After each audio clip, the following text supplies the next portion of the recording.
शांति। 14 फरवरी 2026 बाबा का साकार मुरली। मीठे बच्चे, तुम सर्वोत्तम सौभाग्यशाली ब्राह्मण कुलभूषण हो। तुम्हें स्वयं भगवान बधाइयाँ देते हैं। प्रश्न: बाप बच्चों को संगम पर ही सृष्टि का समाचार सुनाते हैं, सतयुग में नहीं, क्यों?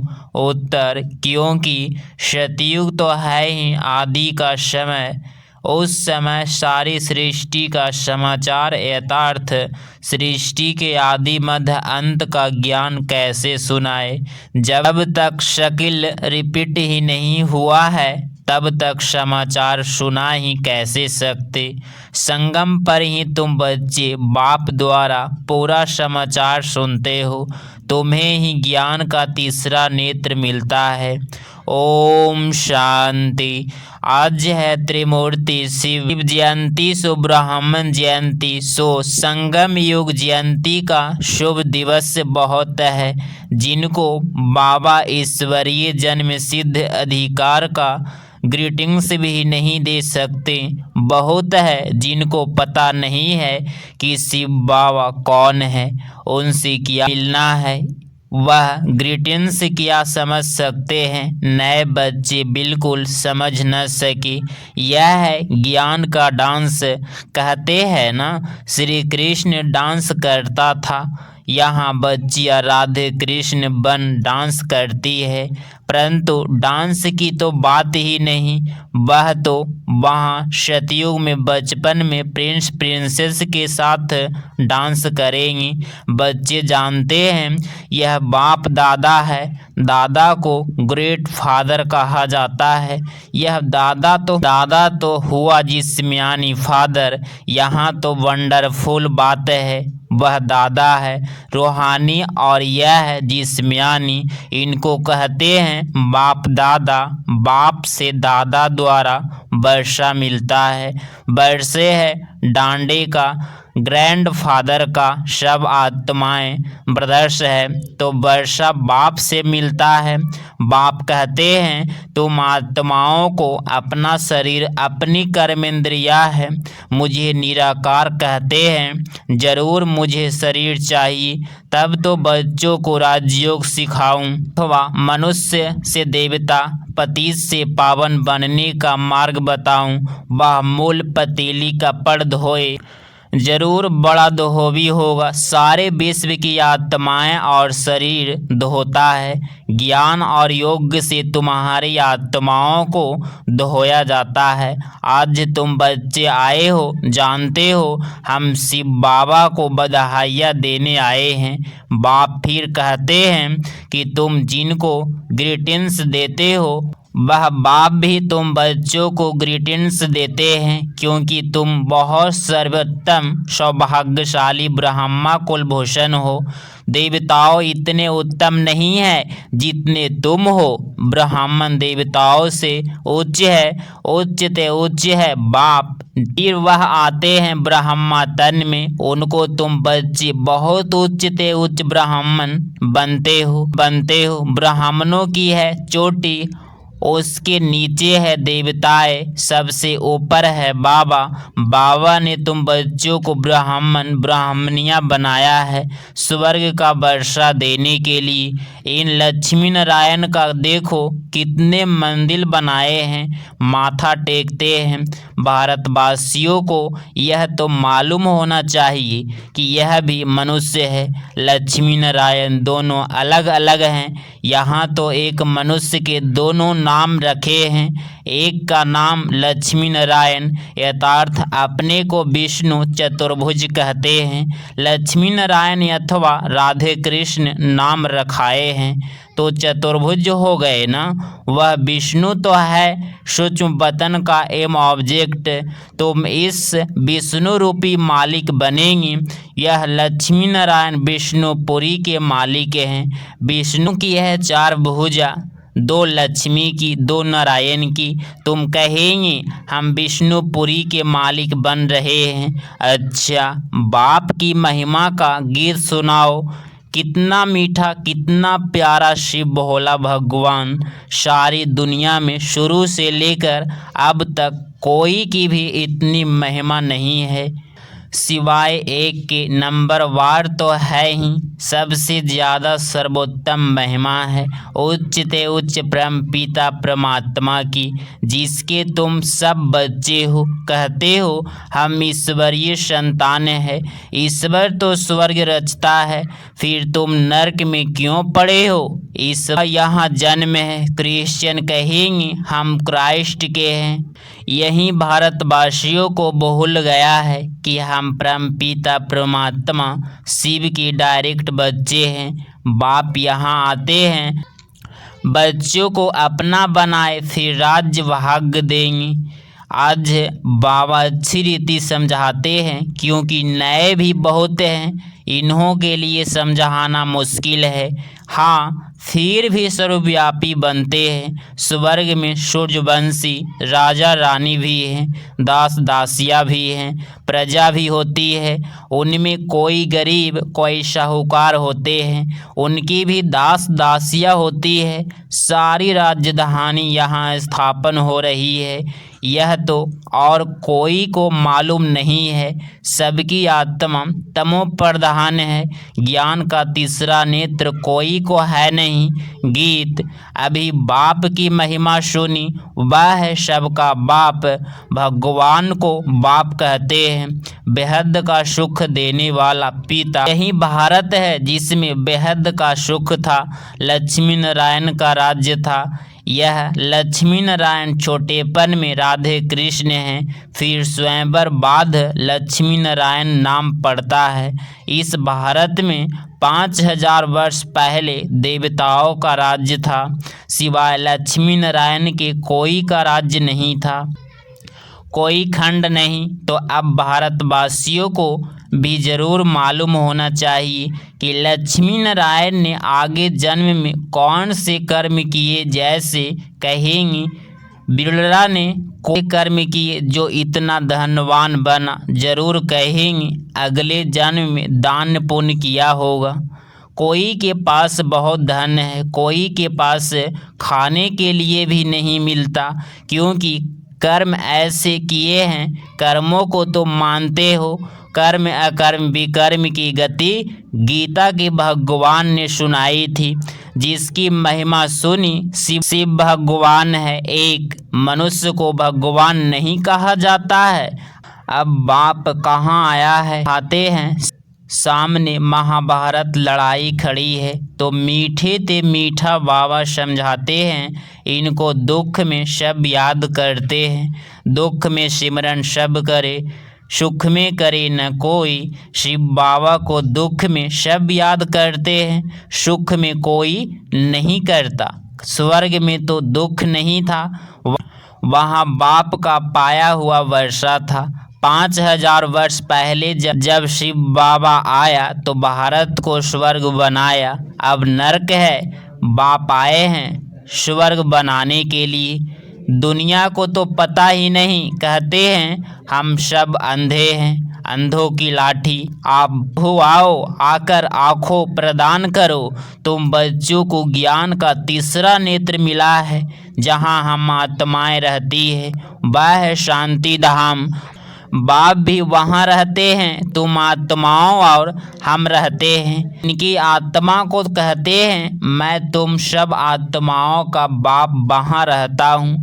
तुम पुण्य जन्म का पाठ बजाते हो, मैं नहीं बजाता हूँ। तुम विश्व के मालिक बनते हो, मैं नहीं बनता हूँ। तुमको 84 जन्म लेने पड़ते हैं। तुमको समझाया था कि हे बच्चे, तुम अपने जन्मों को नहीं जानते हो। 84 लाख जन्म कहते हैं, यह झूठी बातें हैं।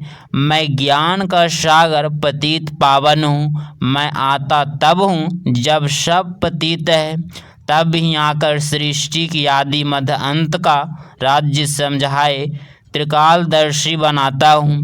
बहुत पूछते हैं पहले पहले मनुष्य कैसे रचे, भगवान ने सृष्टि कैसे रची। एक शास्त्र में भी दिखाए हैं, प्रलय हुई, फिर सागर में पीपल के पत्ते पर बच्चा श्री कृष्ण आया। बाप कहते हैं ऐसी कोई बात नहीं, यह बेहद का ड्रामा है। दिन है सतयुग त्रेता, रात है द्वापर कलयुग। बाप बच्चों को बधाइयाँ देते हैं। बाप कहते हैं तत्वम तुम भी 100% दुर्भाग्यशाली से 100% सौभाग्यशाली बनते हो। तुम भारतवासी वह थे, परंतु तुमको पता नहीं है। बाप आकर बताते हैं तुम अपने जन्मों को नहीं जानते हो। मैं आकर बताता हूँ तुमने 84 जन्म लिए हैं। बाप तुमको संगम पर सारे सृष्टि का समाचार सुनाते हैं। सतयुग में थोड़े ही सुनाएंगे। जिस समय सृष्टि की आदि मध्य अंत हुई नहीं तो उसका समाचार कैसे समझाए। मैं आता हूँ अंत में। कल्प के संगम युगे शास्त्रों में लिखा है, युगे युगे श्री कृष्ण भगवानुवाच्य गीता में लिख दिया है।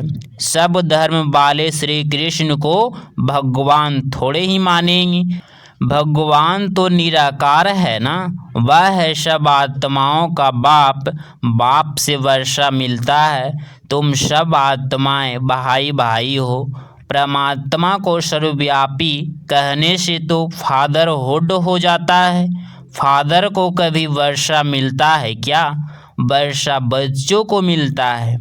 तुम आत्माएं सब बच्चे हो। बाप का वर्षा जरूर चाहिए। हद के वर्षे से तुम राजी नहीं होते हो, इसीलिए पुकारते हो। तुम्हारी कृपा से सुख घनेरे मिले थे, अब फिर रावण द्वारा दुख मिलने से पुकारने लगे हो। सबकी आत्माएं पुकारती है क्योंकि इनको दुख है, इसीलिए याद करती है। बाबा आकर सुख दो। अभी इस ज्ञान से स्वर्ग के मालिक बनते हो। तुम्हारी शतगति होती है, इसीलिए गाया जाता है सर्व का शतगति दाता एक बाप। अभी सब दुर्गति में है, फिर सर्व की शतगति होती है। जब लक्ष्मी नारायण का राज्य था तो तुम स्वर्ग में थे, बाकी सब मुक्ति धाम में थे। अब हम बाप द्वारा राजयोग सीखते हैं। बाप कहते हैं कल्प के संगम पर मैं तुमको पढ़ाता हूँ, मनुष्य देवता बनाता हूँ। अभी तुम बच्चों को सारा राज्य समझाता हूँ। शिवरात्रि कब हुई है यह तो मालूम होना चाहिए। क्या हुआ, शिव बाबा कब आया, कुछ नहीं जानते, कुछ नहीं पता तो पत्थर बुद्धि ठहरे ना। अभी तुम पारस बुद्धि बनते हो। भारत पारसपुरी गोल्डन एज था। लक्ष्मी नारायण को भी भगवान भगवती कहते हैं। उन्हों को वर्षा भगवान ने दिया, फिर दे रहे हैं तुमको, फिर से भगवान भी बना रहे हैं। अभी यह तुम्हारी बहुत जन्मों के अंत का जन्म है। बाप कहते हैं विनाश सामने खड़ा है। इनको कहा जाता है रुद्र ज्ञान यज्ञ। वह सब यज्ञ होते हैं। यह है ज्ञान की बात। इनमें बाप आकर मनुष्य को देवता बनाते हैं। तुम बधाइयाँ देते हो शिव बाबा के आने की। बाबा फिर कहते हैं मैं अकेला थोड़े ही आता हूँ, मुझे भी शरीर चाहिए। ब्रह्मा तन में आना पड़े, पहले सूक्ष्म बतन रचना पड़े, इसीलिए इनमें प्रवेश किया है। यह तो पतित था, 84 जन्म ले पतित बना है। सब पुकारते थे। अब बाप कहते हैं मैं फिर से तुम बच्चों को वर्षा देने आया हूँ। बाप ही भारत को स्वर्ग का वर्षा देते हैं। स्वर्ग का रचयिता बाप है, जरूर स्वर्ग की सौगात ही देंगे। अभी तुम स्वर्ग के मालिक बन रहे हो। यह पाठशाला है भविष्य में मनुष्य से 21 जन्मों के लिए देवता बनने की। तुम स्वर्ग के मालिक बन रहे हो। 21 पीढ़ी तुम सुख पाते हो। वहाँ अकाले मृत्यु होती नहीं। जब शरीर की आयु पूरी होती है तब साक्षात्कार हो जाता है। एक शरीर छोड़ दूसरा लेते हैं सर्प का भी मिसाल है ना। बच्चे अभी बाप को बधाइयाँ देते हो, बाप फिर तुमको बधाइयाँ देते हैं। तुम अभी दुर्भाग्यशाली से सौभाग्यशाली बन रहे हो, पतित मनुष्य पावन देवता बनते हो। चक्र तो फिरता है, यह तो तुम बच्चों को समझाना है, फिर यह प्रलोप हो जाता है। सतयुग में ज्ञान की दरकार नहीं रहती। अभी तुम दुर्गति में हो, तब इस ज्ञान से सतगति मिलती है। बाप ही आकर स्वर्ग की स्थापना करते हैं। सर्व का सतगुरु एक ही है। बाकी भक्ति मार्ग के कर्मकांड से कोई की सतगति नहीं होती। सबको सीढ़ी नीचे उतरना ही है। भारत सतो प्रधान था, फिर 84 जन्म लेने पड़े, फिर अब तुमको चढ़ना है, मुक्ति धाम अपने घर जाना है। अब नाटक पूरा होता है, यह पुरानी दुनिया खत्म हो जाएगी। भारत को अविनाशी खंड कहा जाता है। बाप का जन्म स्थान कब खत्म नहीं होता। तुम शांति धाम में जाकर फिर आएंगी, आकर राज्य करेंगी। पावन और पतित भारत में ही होते हैं। 84 जन्म लेते लेते पतित बने हो, योगी से भोगी बने हो। यह है गौरव नरक महान दुख का समय। अभी तो बहुत दुख आने वाले हैं। खूने नाहे खेल हैं, बैठे बैठे बाम से गिरेंगी। तुमने क्या गुनाह किया है, नाहेक सबका विनाश हो जाएगा। विनाश का साक्षात्कार तो बच्चों ने किया है। अब तुम सृष्टि चक्र का ज्ञान जान गए हो। तुम्हारे पास ज्ञान की तलवार ज्ञान खंडज है। तुम हो ब्रह्मा की मुख वंशावली ब्राह्मण। प्रजापिता भी बाबा है। कल पहले भी इसने मुख वंशावली पैदा की थी। बाप कहते हैं मैं कल्प कल्प आता हूँ, इसमें प्रवेश कर तुमको सुख वंशावली बनाता हूँ। ब्रह्मा के द्वारा स्वर्ग की स्थापना कराता हूँ। स्वर्ग में तो भविष्य में ही जाएंगे। छी दुनिया तो खत्म होनी चाहिए।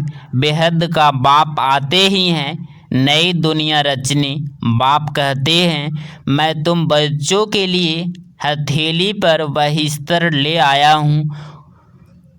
तुमको कोई भी तकलीफ नहीं देता हूँ। तुम सब द्रौपदिया हो। अच्छा,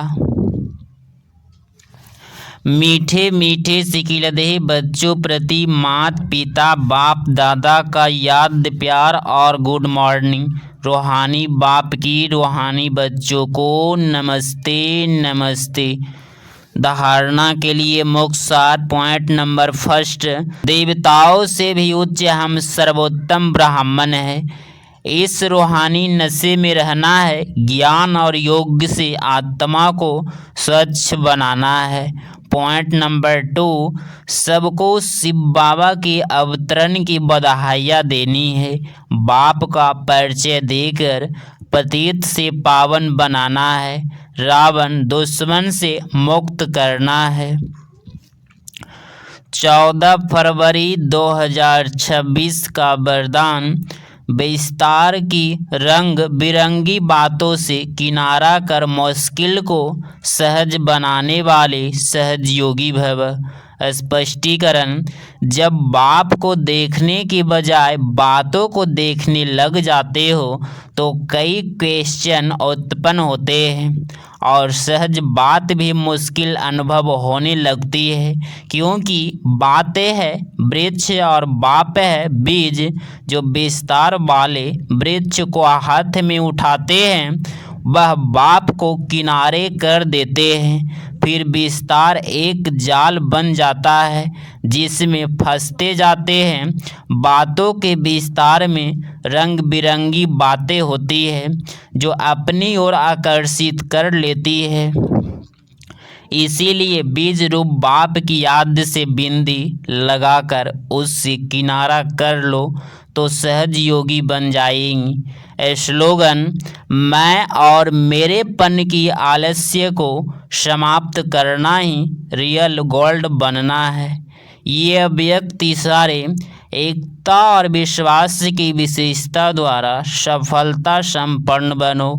अभी सभी मिलकर एकमत हो, सेवा के कोई भी कार्य को धूमधाम से आगे बढ़ाओ। हर ब्राह्मण आत्मा के सहयोग से, शुभ कामनाओं से, शुभ भावनाओं से सेवाओं की धूम मचाओ। अगर कोई मुख से बोल नहीं सकते हो तो मनसा वायुमंडल से सुख की वृत्ति, सुखमय स्थिति से सुखमय संसार बनाए। कहा जा नहीं सकते हो, तबीयत ठीक नहीं है तो घर बैठे यह सेवा करो, सेवा में सहयोगी जरूर बनो, तब सर्व के सहयोगी से सुखमय संसार बनेगा। अगर आप इस चैनल पे डेली मुरली क्लास सुन रहे हैं तो चैनल को प्लीज़ सब्सक्राइब करें और नोटिफिकेशन ऑल पे क्लिक करें। मिलते हैं अगली मुरली क्लास में। ओम शांति, ओम शांति।